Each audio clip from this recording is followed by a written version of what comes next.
사도행전 10장입니다. 24절부터 29절까지 말씀 우리 함께 합독하겠습니다.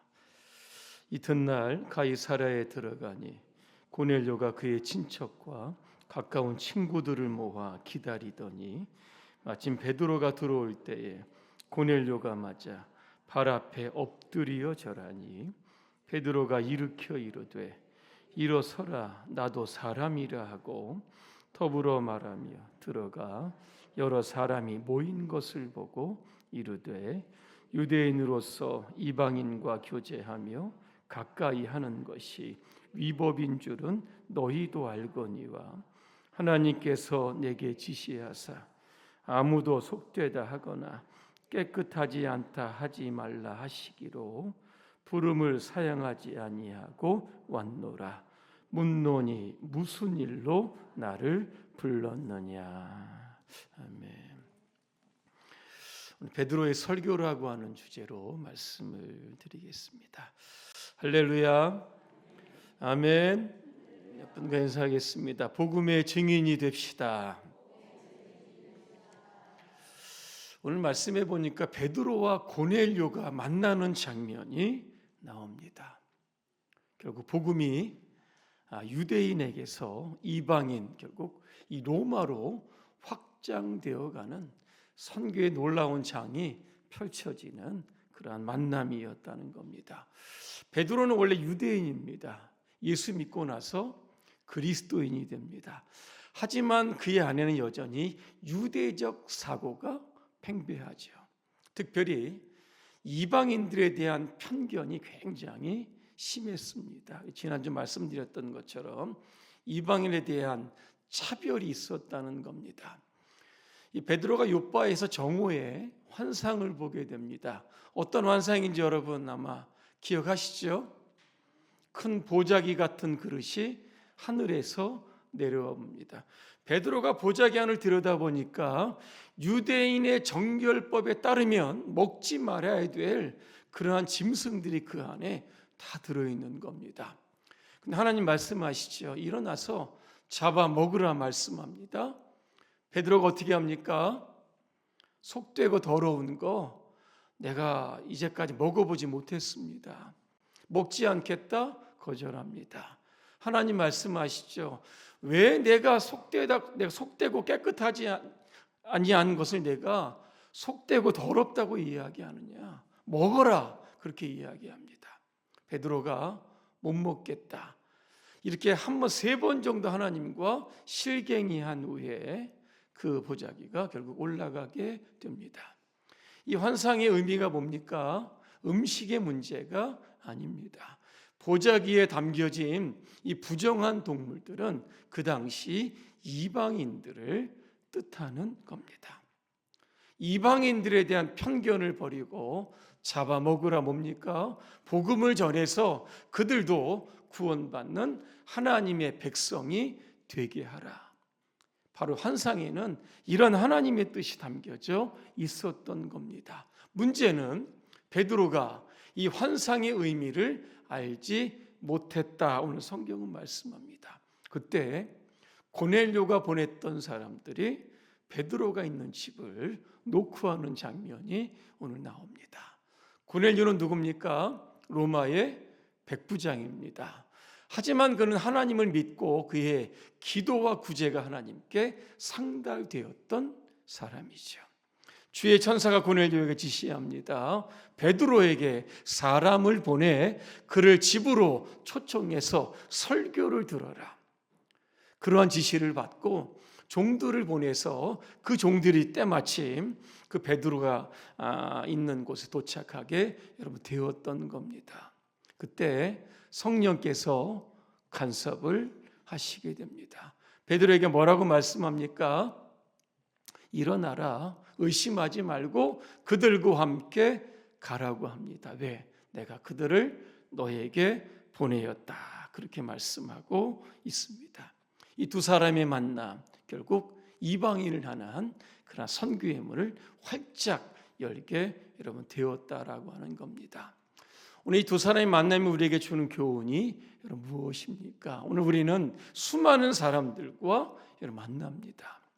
행여나 우리가 베드로처럼 속되고 더럽고 저 사람은 뭐 전도 받지 말아야 할 그런 사람이라고 하는 우리 안에 편견과 차별이라고 하는 울타리 안에 혹시나 갇혀 있는 사람이 있을지 모른다는 겁니다. 그래서 오늘 베드로가 이 환상의 의미를 알았던 것처럼 우리도 하나님의 마음을 가지고 모든 사람들을 다 품고 그들에게 복음을 전해야 하는 겁니다.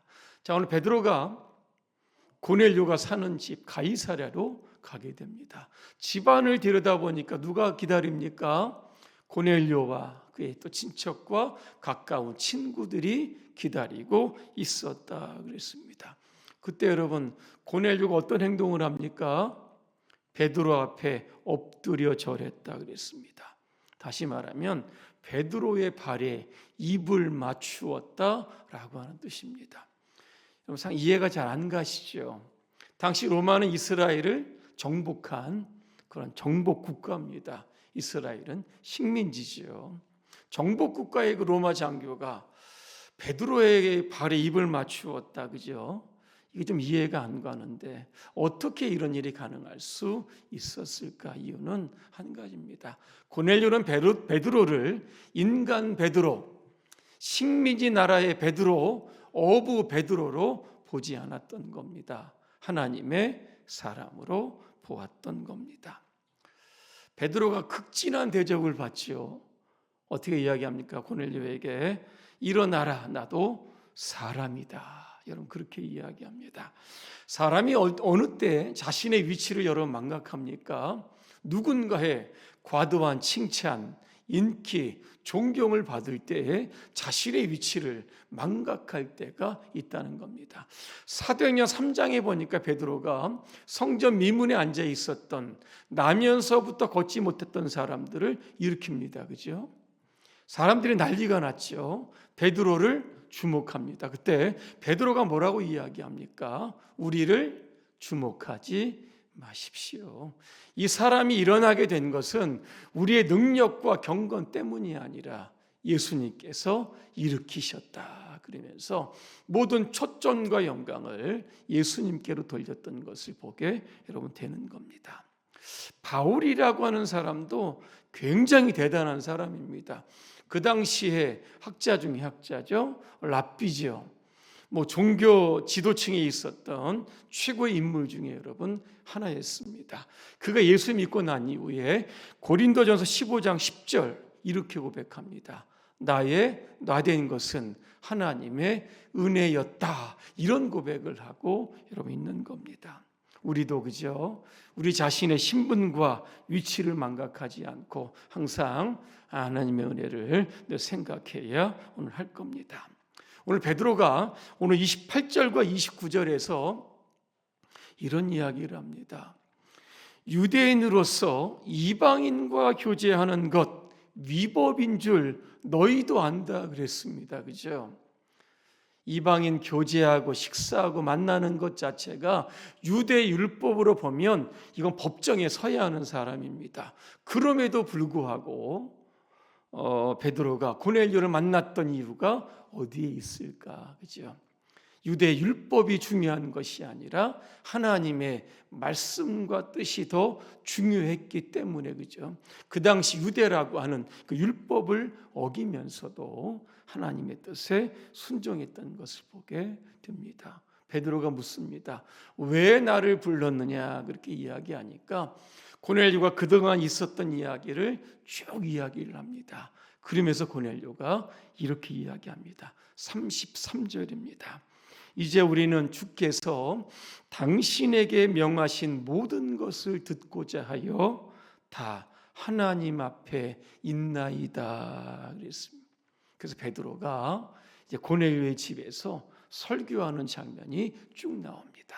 자, 베드로의 설교를 세 가지로 딱 요약할 수 있습니다. 첫째는 뭐냐면 하나님은 외모로 사람을 판단하지 않으신다라고 하는 겁니다. 오늘 34절에 보니까 베드로가 입을 열어 이렇게 이야기합니다. 내가 참으로 하나님은 사람의 외모를 보지 않으신다라고 하는 겁니다. 베드로는 지금까지 외모로 드러나는 유대인들입니다. 그죠? 유대인들은요, 율법을 가지고 있습니다. 하나님의 선민이라고 하는 그런 어떤 자부심도 가지고 있고, 그들은 태어난 지 8일 만에 할례를 받게 됩니다.